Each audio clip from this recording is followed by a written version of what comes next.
The courtroom felt colder than it had any right to in June. Julian Hale sat rigid in his tailored navy suit, hands folded too neatly in his lap. The judge's voice was a low drone in the distance, a string of syllables that refused to settle into meaning.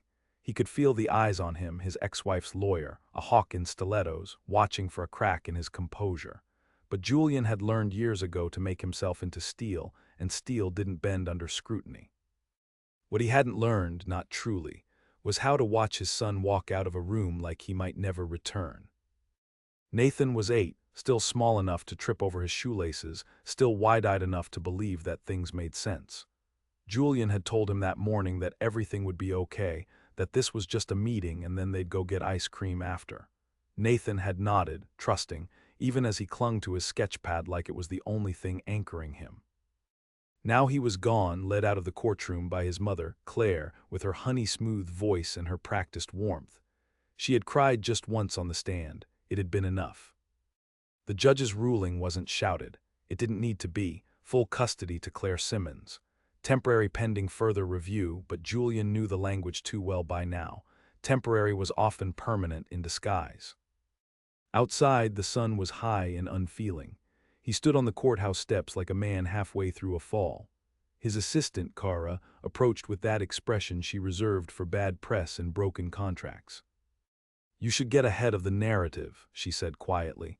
"We can put something together for the board by tomorrow." He didn't answer. She hesitated, then touched his arm briefly before walking away. Julian didn't go back to Hale Enterprises that afternoon. He didn't return to the glass fortress downtown or the corner office that bore his name in brushed steel. He walked for nearly 2 hours instead, until the streets thinned into alleys and the weight in his chest had settled into a dull ache. He found himself on the edge of the waterfront district, less polished, more real. This was where he'd first taken Claire when they were younger and hungry and thought grit was charming, before money, before Nathan. A little diner still stood on the corner, looking like it hadn't changed since the early 90s. Julian stepped inside, not knowing what he was looking for. It wasn't the food. It wasn't even the coffee. It was the past, it was air. The waitress didn't look up as he sat. She was facing away, scribbling into a notepad, dark hair pulled into a messy knot at the nape of her neck. The name stitched into her uniform read Lena. He didn't recognize her, but when she turned and met his eyes, something sparked. Not memory, something stranger, something quieter. "Coffee?" she asked, voice low and without judgment. He nodded. She poured it without another word. He stayed longer than he meant to. Lena didn't hover, didn't offer hollow sympathy or ask why a man in a $1,000 suit looked like he'd just watched his life unravel. She simply refilled his cup when it was low and let the silence breathe between them. Julian didn't speak until the third refill. "I lost my son today." Lena glanced up, not with shock, more like understanding. "Lost how?" Court ruled in favor of his mother, said I was too distracted, too corporate, that I traveled too much. They used my company's press releases against me. He watched her stir a packet of sugar into a chipped mug before answering. "You one of those guys who works late and thinks a trip to Disneyland fixes everything?" "I used to be." She nodded once and moved on. No platitudes, no stories about kids she didn't have, just a presence that didn't flinch. He left a 20 on the table and walked out without taking her name again. He didn't need to. It had already lodged somewhere in him. Lena. The weeks that followed were a study in erosion. Julian showed up at work, did his job with mechanical precision, but the spark was gone. Meetings blurred together. His board began whispering about burnout. Investors speculated. And Claire, ever the strategist, sent a polite but firm letter reminding him that Nathan was adjusting well and that disruption would only confuse him. Julian missed the mess of Saturday mornings, the cereal spilled on the kitchen floor, the sleepy half-hugs. He missed bedtime stories interrupted by questions he couldn't answer. He missed being called Dad in the way only Nathan said it, like it was both a title and a plea. He started going back to the diner more often, always late, always alone. Lena was always there. She never asked questions, but she never seemed surprised by his return either. Their conversations remained sparse, grounded in reality: the price of eggs, the failing city buses, the baseball game Julian barely pretended to follow. Then one night, as rain slicked the windows and the hum of the streetlights bled into the quiet, she sat across from him without asking. "I know who you are," she said. He didn't respond. "I mean beyond the suit. I read about the custody case. I don't usually follow that kind of thing, but your son's name came up in a case file. Never mind." Julian leaned in, suddenly still. "What case file?" Lena looked down at her hands, then slowly back up. "There's something you need to know about Claire, about what happened at River Grove." He froze. River Grove was the daycare Nathan attended before Claire pulled him out 2 years ago, claiming the drive was too long. Julian never thought to question it. "What do you know?" But Lena was already standing, her face unreadable. She reached into her apron and pulled out a folded slip of paper. On it was an address: "Meet me here tomorrow, noon. It's not safe to talk about here." She left before he could say another word. Julian sat alone with his coffee cooling in front of him, and something deeper than hope beginning to stir. Because suddenly, impossibly, there was a chance he hadn't failed his son. There was a truth out there, and a vanished waitress might be the only one who could help him find it. The address led him to the outskirts of town, where the buildings wore their years like badges: faded brick, rusting signage, narrow alleys too stubborn to change. It was a former community center, shuttered years ago, now functioning as a volunteer-run drop-in for at-risk families. The kind of place that didn't make headlines but held the seams of the city together. Lena was waiting outside, hair down this time, jacket zipped to her throat like armor. She didn't smile when she saw him, just nodded once and opened the door. Inside, the air smelled like damp carpet and old paint. A few people lingered in the common area, speaking in hushed voices. Lena led him through a back hallway and into a cramped office with a flickering desk lamp and stacks of folders bound by rubber bands. It looked more like a forgotten storage closet than a place to uncover something that might change everything. She closed the door behind them and pulled a thin manila file from the pile. Her hands hesitated over the label before passing it to him. "River Grove Incident Report, Internal." Julian opened it. The first page was a summary. He read quickly, eyes scanning the text, disbelief tightening his grip with every sentence. 2 years ago, a child at River Grove had wandered from the facility unnoticed for almost half an hour. No security footage, no formal notification to the parents, no state investigation. The child had been found a block away by a store clerk, unharmed but crying. It was buried, handled internally, shielded from escalation by a well-placed board member who happened to be connected to Claire's firm. He read the name of the child and felt his vision blur. "Nathan Hale." Lena's voice was soft. "I was working admin there at the time, front desk. I saw how it was swept under the rug. I filed a report off the record. They threatened to blacklist me, so I left, changed jobs. Then Claire pulled Nathan out, and I figured maybe she was trying to protect him. But then I started seeing your name in the news, the custody filing, the statements she made about your parenting. None of it sat right." Julian looked up, throat tight. "Why didn't you come forward sooner?" She didn't flinch. "I did. No one cared. They told me it was hearsay, that I was retaliating for being fired. But now that the courts ruled, if this can be reopened, if it's proven there was endangerment and a cover-up, it could change everything."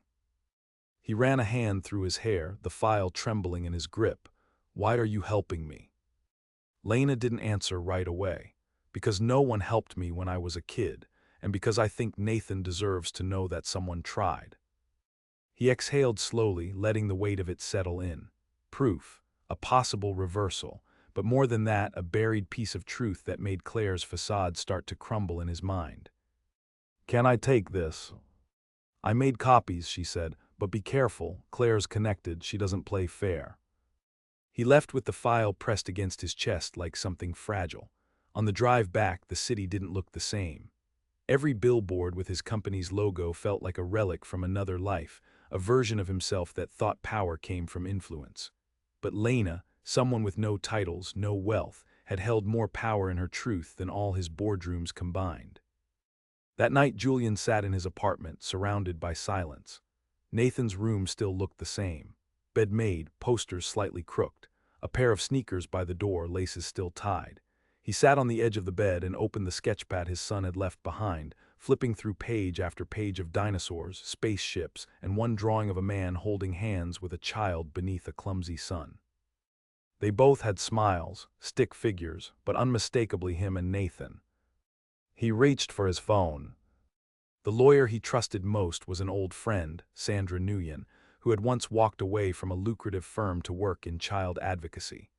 She listened without interruption as Julian explained what Lena had given him.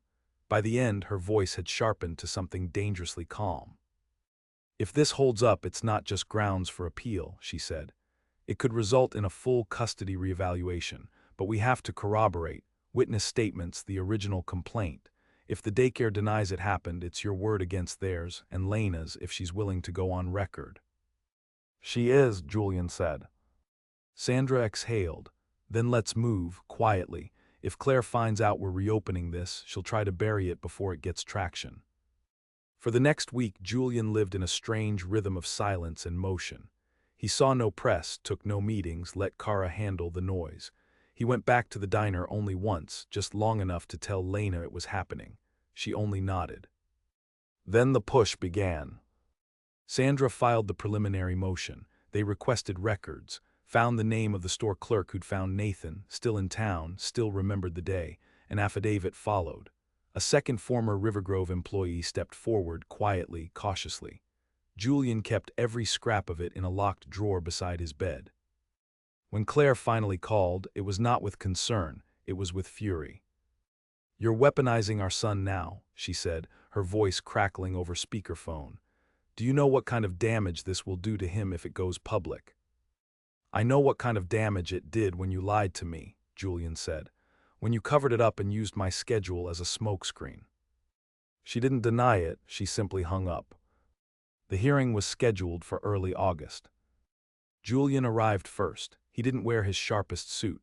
He wore the same one he'd worn the day Nathan was born, an old, tailored gray he hadn't fit into for years until the stress had carved him thinner.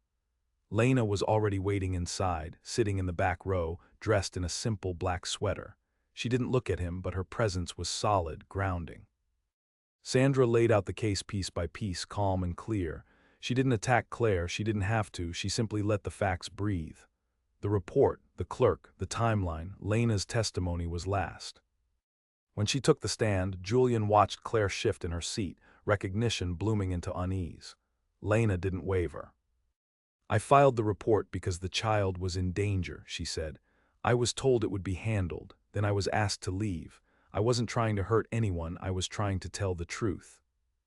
It was the first time Julian had seen Claire look smaller than the room. Afterward, the judge called a recess. No ruling yet, but the tide had turned.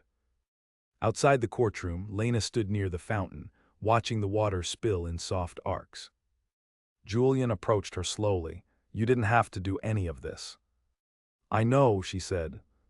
He hesitated, then asked, "What did you mean, about no one helping you when you were a kid?" Lena looked out at the street, eyes distant. "I had a mom who should have lost custody and didn't. People looked away, said it wasn't their place, so I guess I made it mine." Julian swallowed the lump in his throat. "You helped save my son." She smiled faintly. "You just forgot where to look." That night, he didn't return to the apartment. He went to Claire's place, requested to see Nathan, and for the first time in months she didn't refuse. The boy ran to him, all knees and elbows and joy. Julian held him tighter than he ever had. Something had shifted. And in the quiet that followed, he began to hope, not just for custody, but for something larger. A life remade. A truth reclaimed. And maybe, just maybe, a future with room for more than survival. Nathan fell asleep on the couch that night, curled against Julian's side, a paper plane clutched in one hand. Julian hadn't planned to stay. Claire had allowed the visit on the condition that he'd leave before midnight, but when the clock slipped past 1 and she hadn't called, he let the silence linger. Nathan's chest rose and fell steadily, his small body finally unburdened by the tension of visitation schedules and whispered arguments. Julian sat there, motionless, memorizing the warmth of his son's weight against him, the way safety softened his jawline in sleep. He wondered how many moments like this he had missed. Not by choice, but by erosion, time lost to meetings, distance enforced by 2 addresses, and a custody order written by strangers. In the hallway, a door creaked. Claire stood there barefoot in the dim light, her expression unreadable. She wore an old t-shirt, hair unbrushed, the polished courtroom version of her stripped away. "I should have told you about River Grove," she said without preamble. Julian said nothing. There was no point in pushing her. She wouldn't have come out just to be confronted. She leaned against the frame.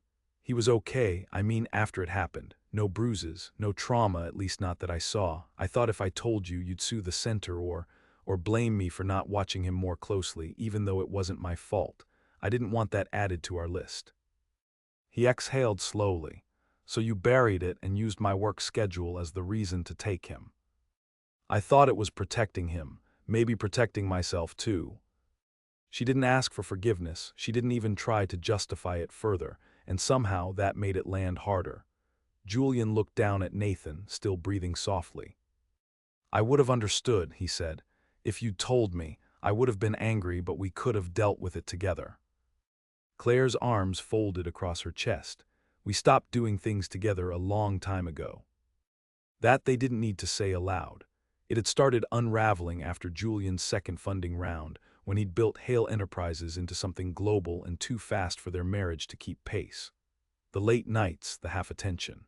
He remembered the first time he saw Nathan crawl and how he'd only caught it through a video Claire had sent him while he was boarding a red-eye. Now everything in him ached to undo the shape of that distance.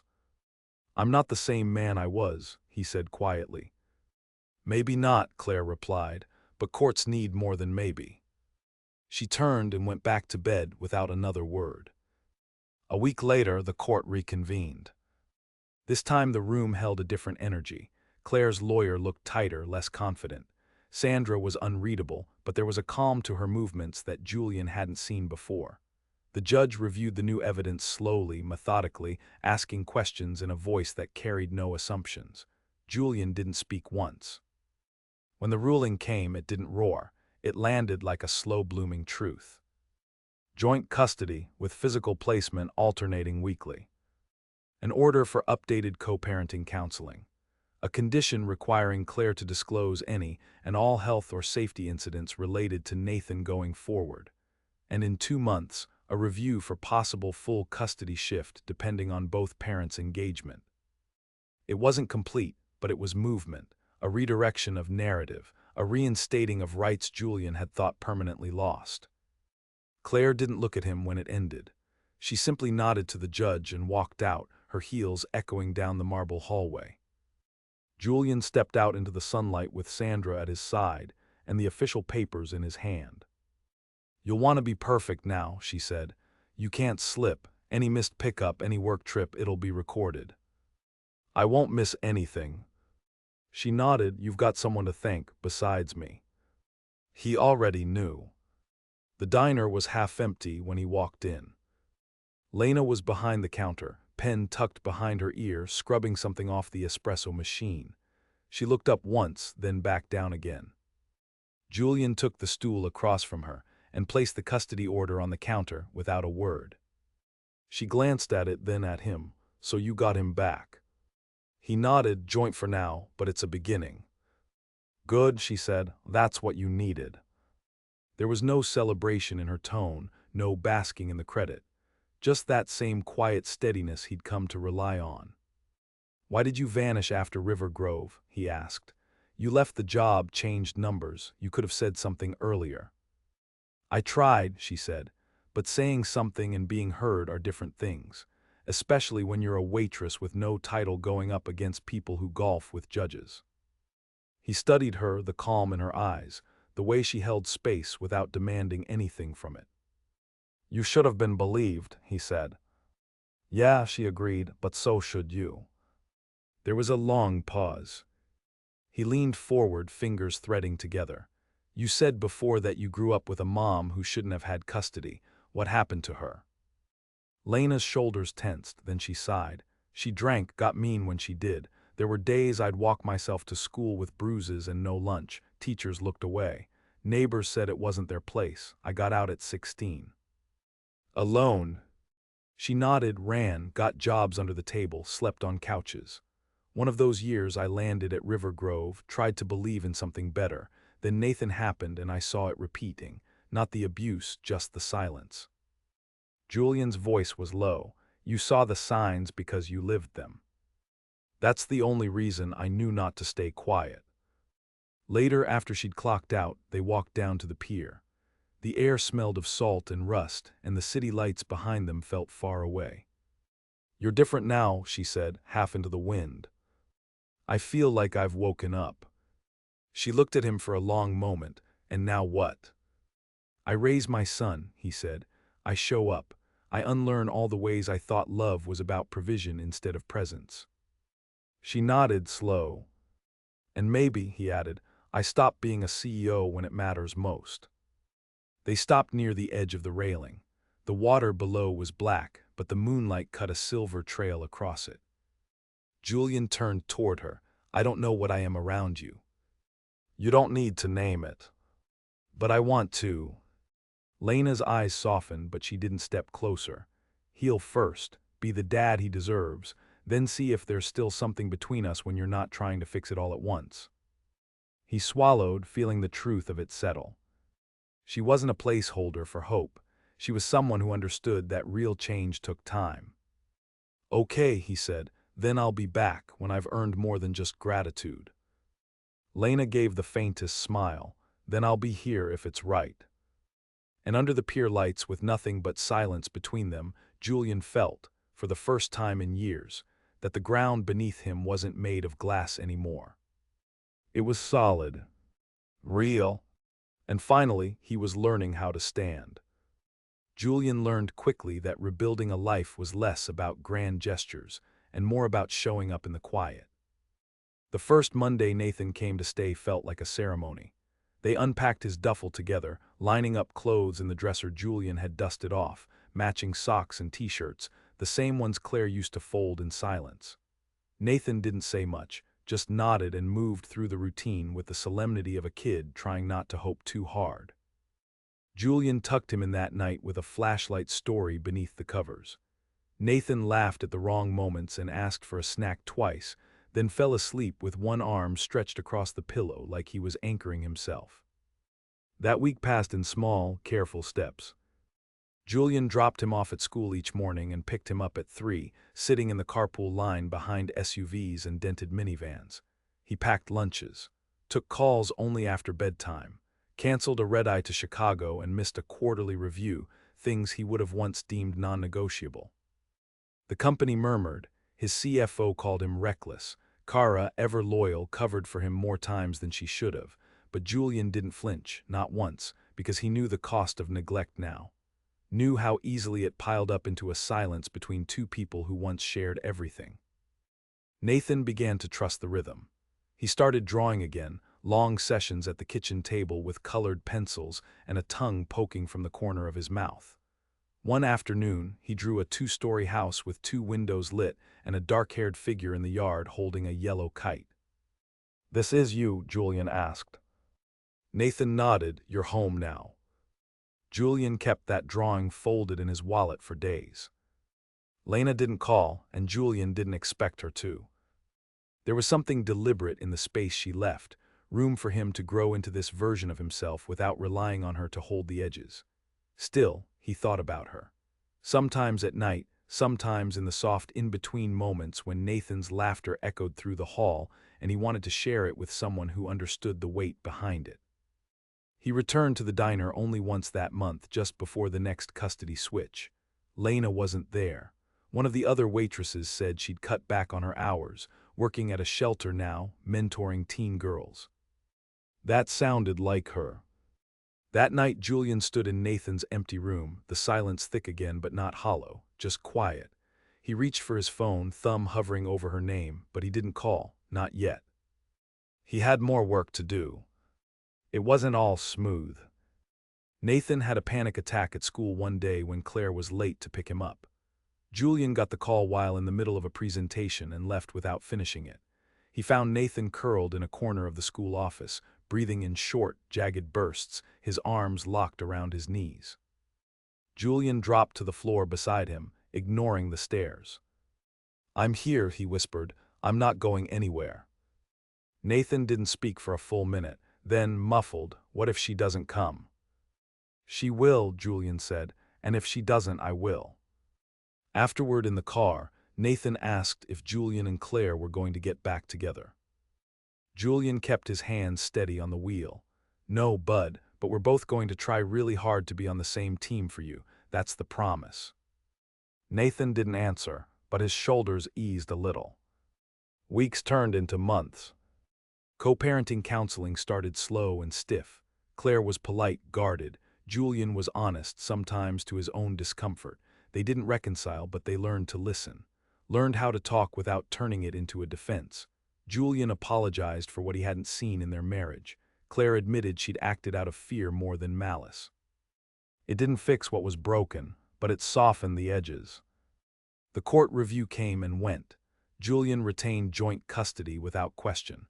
The judge commended both parents for their progress. Julian felt a quiet swell of pride he didn't show in the courtroom but carried with him like a new layer of skin. Still, there was one thread left unspoken. Lena. He hadn't seen her in over 2 months. Until one afternoon, Nathan handed him a paper from his backpack. "We had a visitor at school," he said. "She talked about being brave." Julian unfolded the page. It was a flyer, Lena Rivera Speaker Outreach Program for Youth in Transition. The photo was small but unmistakably her. Hair pulled back, soft smile. A short quote beside her name, "Your past is not your prison." His chest tightened. He found her at the community center, running a workshop with half a dozen teenagers, some yawning, others scribbling in notebooks. He didn't interrupt, just waited by the exit until she emerged, a little surprised but not startled. "You came," she said. "I should have come sooner. I didn't want you to until you meant it." He smiled, quiet. "I meant it the first time, I just didn't know how." She crossed her arms. "So what changed?" Julian met her eyes. "I stopped leading like a CEO, started learning like a father. I messed up a lot, still do, but I'm not afraid of the hard parts anymore." Lena studied him for a long beat, then motioned to the sidewalk. They walked in silence to the end of the block where the street opened up into a small park. The air smelled like spring. "I kept waiting for the version of you that was grateful," she said, "but I didn't want to be someone you owed." "You're not," he said. "You're someone I see, really see." Lena's gaze held his. "And what do you see?" "I see someone who tells the truth when it costs her, who believes in kids that aren't hers, who taught me that love isn't fixing someone, it's showing up anyway." A slow breath escaped her lips. "And what do you want from me now?" Julian hesitated. "Coffee," he said finally, "somewhere that isn't a diner, and then maybe a walk. Then maybe next week, if you're not busy, you could meet someone, a kid with a sketch pad and a stubborn heart." Lena smiled. "Just coffee." "For now." She nodded. "Okay, just coffee." They stood there a little longer, the wind tugging softly at their sleeves, and for the first time since everything had fallen apart, Julian didn't feel like he was trying to rebuild. He felt like he was finally home. Spring leaned quietly into early summer and the city softened with it. The days stretched longer, windows opened to birdsong and the hum of kids biking in crooked lines down the sidewalk. Julian had never really noticed the shift of seasons before, not in the way he did now. Before, time had always been scheduled, quantified in deliverables, quarterly goals, back-to-back meetings. Now, time moved in smaller increments. Lunchbox notes, Saturday pancakes, the rhythm of small hands tugging at his sleeve when a bedtime story ran too short. Nathan adjusted, not overnight, not without the moments of tension that came with 2 homes and a heart split between them. But there was less flinching when the handoff days came, more calm in the silence between Julian and Claire. They weren't friends, not exactly, but they had learned how to pass conversations back and forth like a rope, not a weapon. Nathan began drawing a new series. This one featured an explorer and his sidekick, a tall woman with dark hair and boots. They carried maps and walked through jungles that looked suspiciously like city streets. Julian never commented, just quietly thumbtacked each new page to the corkboard above Nathan's desk. Lena met him 2 more times for coffee before she agreed to dinner. The first meal was at a tiny Thai place near the community center, all mismatched chairs and soft jazz over a broken speaker. Lena wore a denim jacket and boots scuffed from too much walking. Julian hadn't seen her in anything but diner uniforms and fleece sweaters, and the sight of her now, a little looser, a little more open, caught him off guard. They didn't talk about the court case. They didn't talk about Claire or Hale Enterprises, or any of the things that once defined him like bullet points on a resume. They talked about books, about the girls Lena worked with, how most of them didn't trust easily but had the sharpest instincts she'd ever seen. Julian talked about Nathan's new obsession with astronomy, how bedtime now included questions about black holes and gravity he couldn't always answer. He didn't ask what this was becoming, he didn't rush it. For once, he let things breathe. Nathan met Lena in late June. Julian took him to the park under the pretense of a picnic. Lena was already there, sitting cross-legged with a checkered blanket and 2 kinds of juice boxes. Nathan hovered behind Julian at first, clutching his sketchpad like a shield. Lena didn't push. She handed him the red juice, not the orange, without asking. "Good guess," he muttered, cracking the seal. "I have a nephew," she said. "He used to call the orange one hot dog water." Nathan laughed. It was small, but it was real. They spent the afternoon building a structure out of twigs and string and calling it a fort. Lena let Nathan take the lead, even when his plans made no architectural sense. Julian mostly watched, stepping in only to tie a particularly stubborn knot. When it was time to leave, Nathan asked if she'd be at the park again next week. "Depends," she said. "Our explorers welcome." He nodded. That night, as Julian tucked him in, Nathan asked, "Is she your girlfriend?" Julian hesitated. "She's my friend." "But you like her, right?" "I do." Nathan considered that. "She talks like a story." Julian smiled. "She kind of is one." In the quiet weeks that followed, things continued, not perfectly but meaningfully. Julian scaled back even more from the company. Kara stepped into a larger role, and the board accepted it with minor grumbling. He found himself walking Nathan to school more often than not, passing the bakery with the fogged-up windows and the older woman who waved every morning with flour on her hands. He and Lena didn't label what they were. They didn't need to. Some nights she'd come by after Nathan was asleep and sit on the porch with him. They didn't always talk. Sometimes she'd just rest her head against his shoulder and watch the street lamps blink on. Other nights she invited him to the shelter where she worked. Julian helped fix a broken cabinet, painted 2 bedrooms, listened to stories he didn't interrupt. Each one sharpened his understanding of how privilege wasn't always about money. It was about being believed, about being given time to change. One night, after he'd put down a hammer and wiped paint off his palms, he asked her something that had been simmering quietly. "Do you think people really start over?" Lena looked up from where she was labeling supply bins. "No," she said. "I think they carry the old stuff into the new, but if they're honest about it, if they learn from it, it doesn't weigh the same." Julian looked at her for a long time. "Then maybe I haven't started over, but I'm different." "You are," she said simply. "You're lighter." By the end of summer, Nathan had 2 drawings on his wall side by side. One was the Explorer series. The other was a new sketch, himself, Julian, and Lena standing in front of a crooked little cabin. Julian asked about it once. "That's the future," Nathan said. "You mean your imagination?" "No," he said, "the future." Julian felt something shift then, something final and necessary. Not an ending. A landing. A place where the storms had passed and the ground was steady again. One warm night in August, Lena stood in Julian's kitchen, barefoot, watching him attempt pasta without burning it. Nathan was asleep upstairs. The house was dim, calm, filled with the scent of basil and something realer than routine. Lena turned to him, smile small but sure. "Feels like you found your way." Julian looked around, at the dishes waiting to be washed, at the half-finished science project on the counter, at the quiet upstairs, at her.